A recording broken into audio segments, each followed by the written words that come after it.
ಚಿಂತನಶೀಲತೆ, ಪ್ರಾಮಾಣಿಕತೆ, ವಸ್ತುನಿಷ್ಠತೆಯನ್ನು ಇರಿಸಿಕೊಂಡು ಸಾಮಾಜಿಕ ಸಾಹಿತ್ಯಿಕ ಕಳಕಳಿಯಿಂದ ಜೀವನದತ್ತ ಹೊಸ ಸೌಖ್ಯದ ದೃಷ್ಟಿ ಏರ್ಪಡಿಸಿದವರು.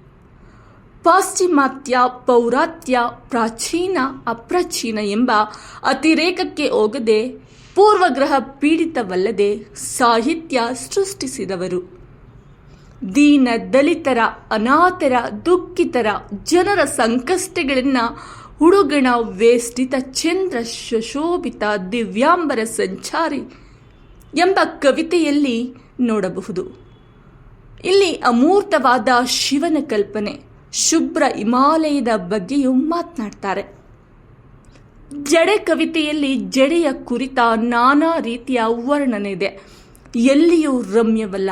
ಗಾನಗಳ, ಕಾವ್ಯಗಳ, ಶಿಲ್ಪಗಳ ಜಡೆಯ ಕಾವ್ಯವೆಲ್ಲ ಶಿಲ್ಪಿಗಳ ಜಯದಾಚೆ ತಿರುಗಿಸಿದರೆ ಮುಖ ಮಾತ್ರ ಇಂದಿಗೂ ಕಾಣಲಿಲ್ಲ ಎಂದು ಹೇಳುತ್ತಾರೆ. ಲೋಕದ ಶಕ್ತಿ ಅವಳ ಶಕ್ತಿ ಚೈತನ್ಯವನ್ನು ನಿಯಂತ್ರಿಸಲು ಸಾಧ್ಯವಿಲ್ಲ ಎಂಬುದಾಗಿ ಹೇಳ್ತಾರೆ. ಸರಳ ಅನುಭವ, ಪ್ರಪಂಚದ ಯಾತ್ರಿಕರ ಅನುಭವ ಇಲ್ಲಿ ರಸಾನುಭೂತಿಯಾಗಿದೆ. ಇಲ್ಲಿ ನೆನಪಿಸಿಕೊಳ್ಳಬೇಕಾದ ಜೋಡಿ ಎಂದರೆ ಅಶ್ವಥ್ ಮತ್ತು GSS. ಒಬ್ಬ ಕವಿ, ಇನ್ನೊಬ್ಬ ಮಹಾನ್ ಗಾಯಕ. ಕವಿಯ ಕಾವ್ಯದ ಆತ್ಮಕ್ಕೆ ಗಾಯಕರ ಕೊರಳು ಎಂಬ ಮಾಂತ್ರಿಕತೆ ಅಲ್ಲವೇ? ಇಂತಹ ಮಾಂತ್ರಿಕತೆಗೆ ಸಾಕ್ಷಿಯಾಗಿದ್ದು ದೀಪವಿರದ ದಾರಿಯಲ್ಲಿ ಮತ್ತು ಕಾಣದ ಕಡಲಿಗೆ ಅಂಬಲಿಸಿದೆ ಮನ ಮುಂತಾದ ಕವಿತೆಗಳು. ಪುಟ್ಟಣ್ಣ ಕಣಗಾಲ್ರವರ ಪ್ರಖ್ಯಾತ ಚಲನಚಿತ್ರ ಮಾನಸ ಸರೋವರದಲ್ಲಿ ಇವರ ಹಾಡು ಕಾಣಬಹುದು.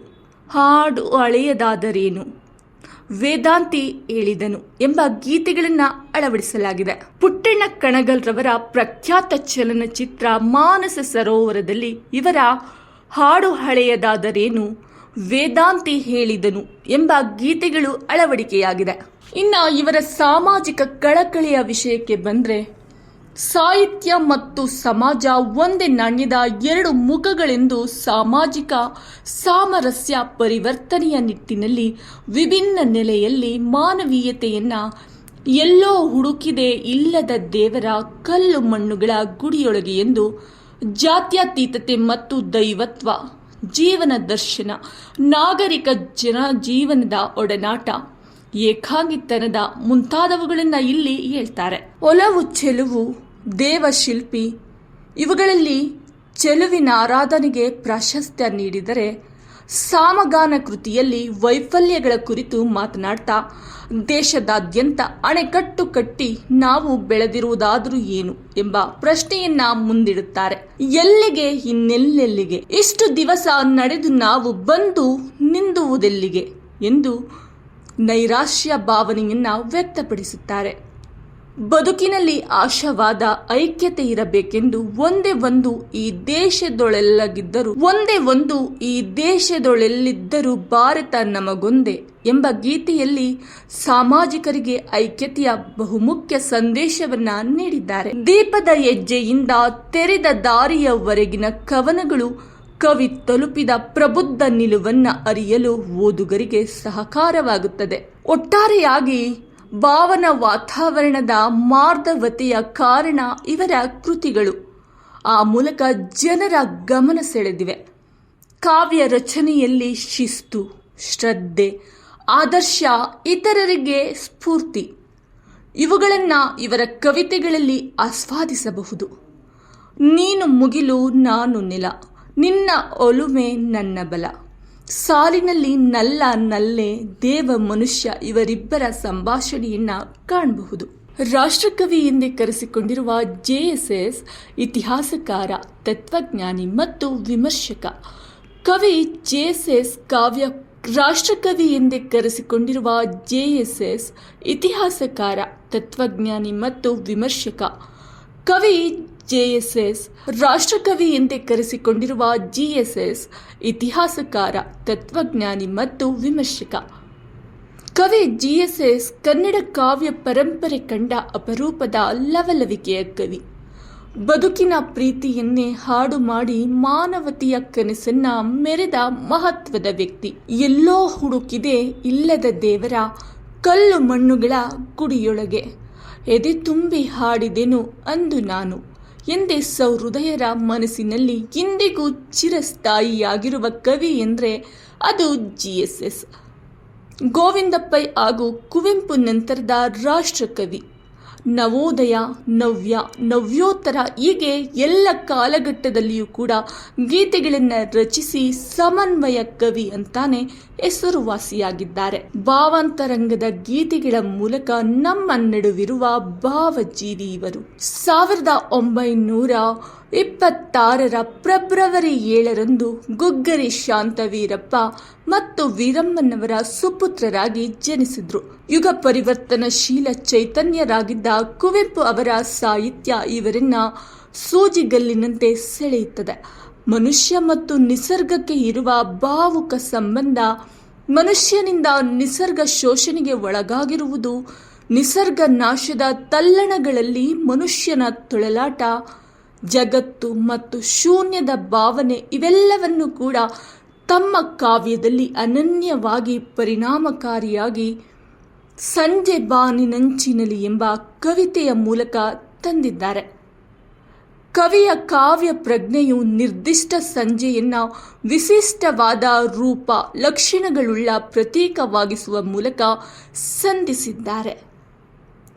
ಕವಿ ಸಾವಿರಾರು ಸಂಜೆಗಳಿಗಿಂತ ಭಿನ್ನವಾಗಿ ಶಾಕುಂತಲ ಸಂಧ್ಯೆ ಅನ್ನ ಓದುಗರ ಅನುಭೂತಿಗೆ ಬಿಟ್ಟಿದ್ದಾರೆ. ಭಾವರಮ್ಯತೆಯನ್ನ ಈ ಗೀತೆಯ ವಿಶೇಷತೆ. ನಿಸರ್ಗದ ಆಚರಣೆ ಮತ್ತು ಸಾಮಾಜಿಕ ಕಳಕಳಿ ಇವರ ಭಾವಗೀತೆಗಳ ವೈಶಿಷ್ಟ್ಯ. ಹಳ್ಳಿಯ ವಾತಾವರಣದಲ್ಲೇ ಬೆಳೆದ ಇವರಿಗೆ ನಿಸರ್ಗ ನಿರ್ಮಿತಿ ಕೂಡ ಜನ್ಮದತ್ತವಾಗಿದೆ. ಹಾಗಾಗಿ ಕುವೆಂಪು ಮತ್ತು ಇವರನ್ನ ಗಾಳಿ ಬೆಳಕು ಎಂದರೆ, ತಾಸು ಶ್ಯಾಮರಾಯರನ್ನ ಮತ್ತು ಇವರನ್ನ ನೀರು ಗೊಬ್ಬರ ಎನ್ನುತ್ತಾರೆ. ಇವರ ಮೊದಲನೆಯ ಪದ್ಯ ಅಡಗಿವೆ ಎಷ್ಟೋ ರತ್ನಗಳು. ಹೈಸ್ಕೂಲಿನಲ್ಲಿ ಇದ್ದಾಗ ಬರೆದ ಈ ಕವಿತೆಯ ಮೇಲೆ ಥಾಮಸ್ ಗ್ರೇ ಎಂಬ ಪಾಶ್ಚಾತ್ಯ ಕವಿಗಳ ಪ್ರಭಾವವಿದೆ. ಕಡಲ ಕತ್ತಲ ಗವಿಯಲ್ಲಿ ಅಡಗಿವೆ ಎಷ್ಟೋ ರತ್ನಗಳು, ಘೋರಾರಣ್ಯದ ತರುಗಳು, ಅರಳಿವೆಯ ಕುಸುಮಗಳು, ಒಳೆಯುವ